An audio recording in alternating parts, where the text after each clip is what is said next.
and they were well class 2000, but he was manager in the Oregon.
How many do you have?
Well, there you go.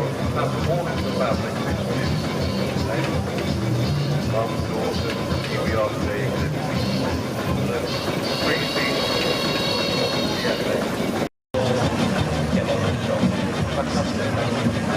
But of course, famous roadster and a bike to speak.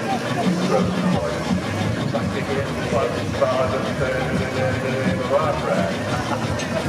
There you go. Just a and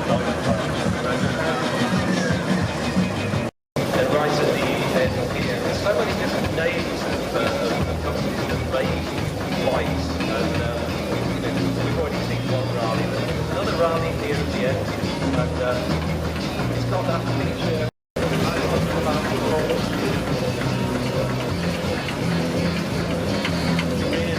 That's amazing. It's all about into the box.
Good, thank you. Take that goes as well.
เ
When he's gone,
oh, it's like a big cuddly daddy bear.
Well, good afternoon everyone, and welcome to a number of folks have suffered more than their fair share over the last couple of years, so If you do have a glass in your hand, a can of pop, a glass of water, a mug of tea, would you please raise your glasses, mugs, etc. to absent friends, those who cannot join us through health or they're no longer with us. So, to our absent friends, ladies and gentlemen, from the County of Salop Steam Engine Society.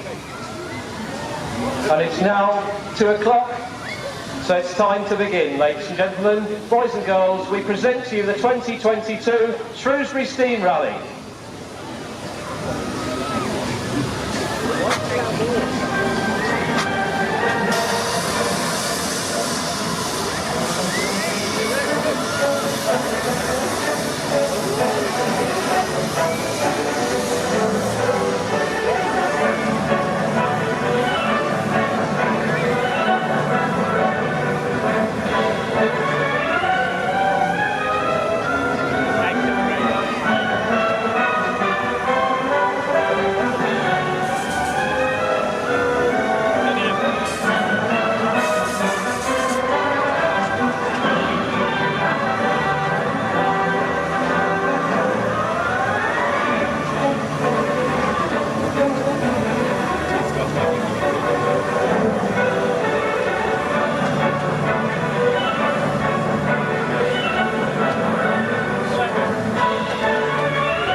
This cavalcade of steam's great might presents to us a wondrous sight of engines now resplendent made from years of harbouring in the shade. They came from yard and field or wood, and in their twilight silent stood. With rusting motion and boiler cold, it was for scrap that they were sold. Then in the summer's sweltering scorch, their end it was to burn as torch. But some from this grim fate were taken, the slumbering giants gently awakened. With lavish care from owners new, they are but now the chosen few that represent a lost great power, which we represent to you this hour. But these are the engines of an era long past, built by the men whose skills were last. They made them strong to give of their best. In aging years they do not rest. They still drive on with fiery soul and beating heart that scorns control. With burnished limbs of shimmering steel, and throb and pulse of circling wheel, with shining paint and polished brass, all other machines they did surpass. But for all this grace and beauty, they were made for man's duty, hauling with ease the team's former loads, up and down the country's roads. Others were the sons of soil, from ploughing to thrashing they eased the toil. Then came the showman with engines so grand, each thought his the best in the land. Yet with brass and electric light, there came the strength to move the sight. This was part of their calling to man. But what of the homes where they began? Charles Borrell of Thetford, the true Norfolk breed, while Ransoms and Garretts were Suffolk seed. Next came Lincoln, its four famous sons of Roby, Clayton, Foster and Rustons. Marshals of Gainsborough, in that same shire, they made engines for all to admire. Then in Cheshire, the land of salt, Fodens were built with never a fault. But with pride, the county of Salop made their sentinels go with a gallop. Further north, in the city of Leeds, Fowlers and McLarens sufficed the needs. From the Garden of England, the prancing horse, Aveling and Porter ran the course. The Wallace and Stevens with sprightly 5-ton, Taskers nearby would give it a run. These are few of the famous breeds, all working the purpose of man's needs. And now to you this hour we bring, these engines for their praise to sing. With shrieking whistle and vapour cloud, Their aim is now to please the crowd. So let us salute these machines from the past, built by the men whose skill was to last. They made them strong to give of their best. In aging years, they do not rest.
There you are, everyone. For the first time since 2019, the engines are entering the arena, and it's very hard not to get emotional, isn't it? We're back here once again with perhaps one of the finest pageants of steam power anywhere in the country, whether it's road or rail or whatever.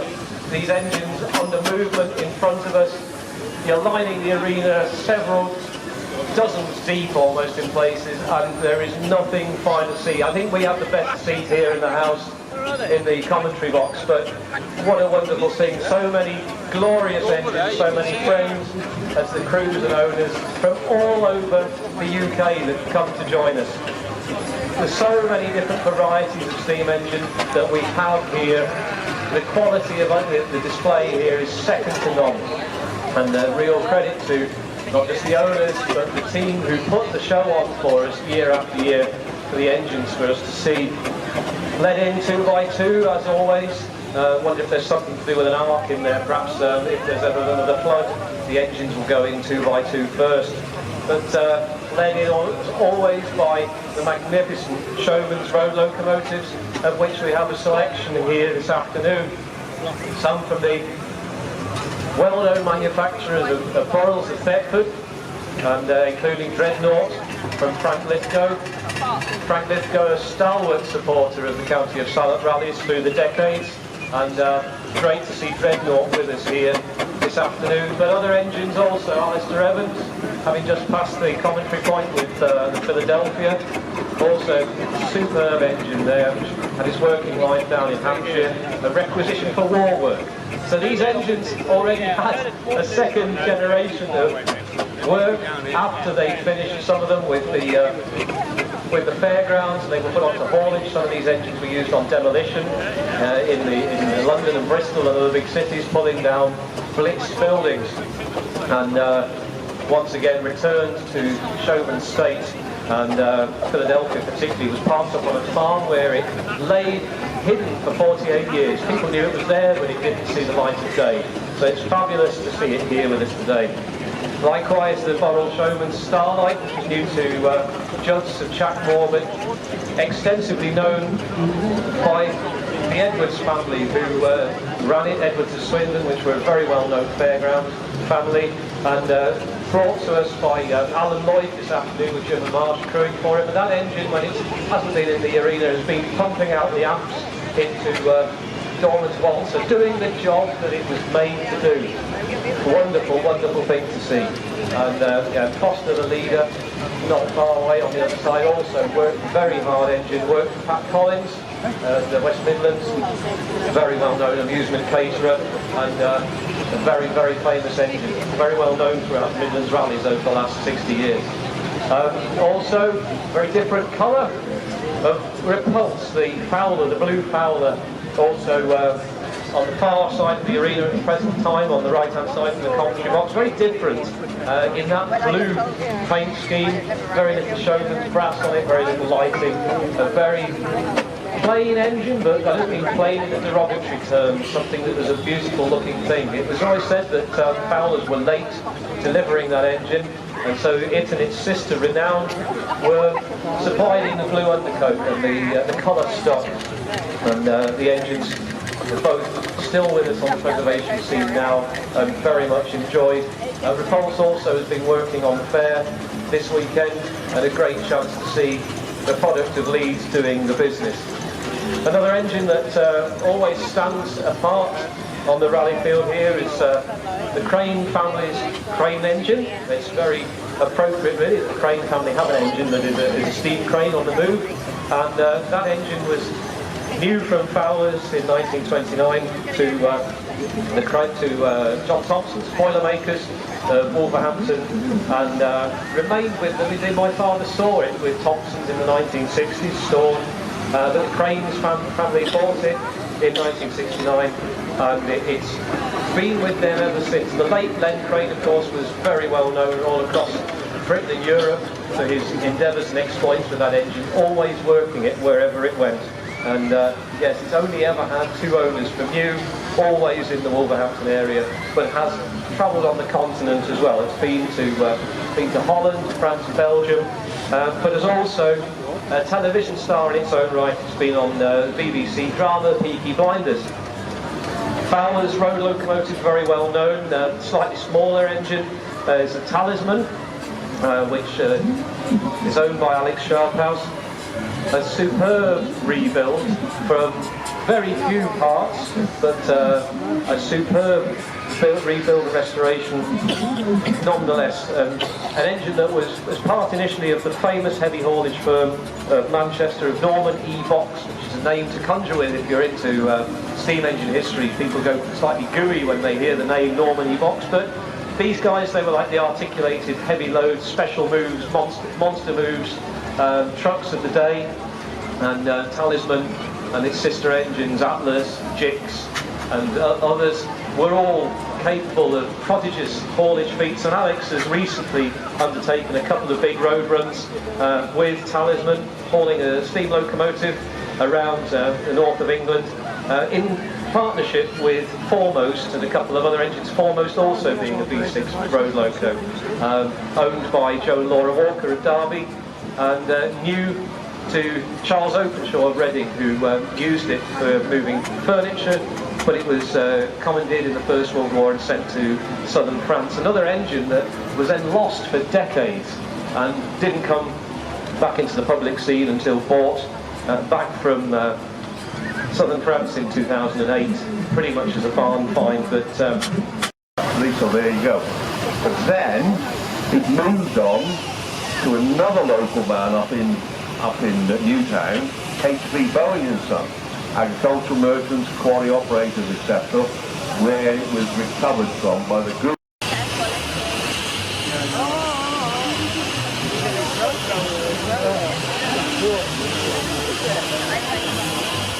We wander around.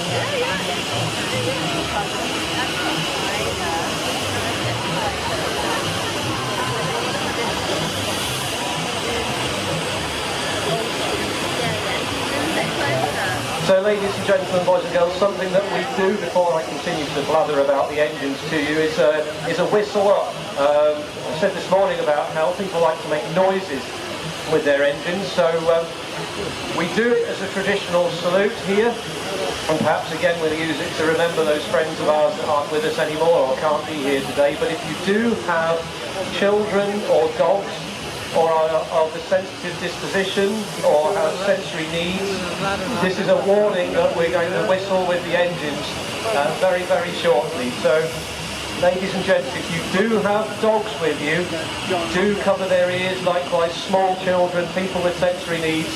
Yeah, I can see Phil Moody in front of me there, he's got his hands in front of his ears already, and he's got an engine. But enginemen and ladies, if you would kindly sound your whistles on the count of 3, please. 3, 2, 1.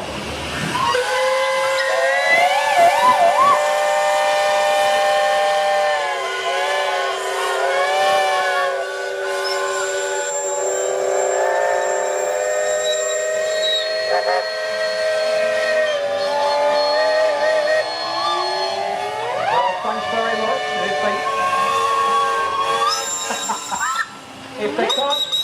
If they can't hear us in Welsh Pool, they can now.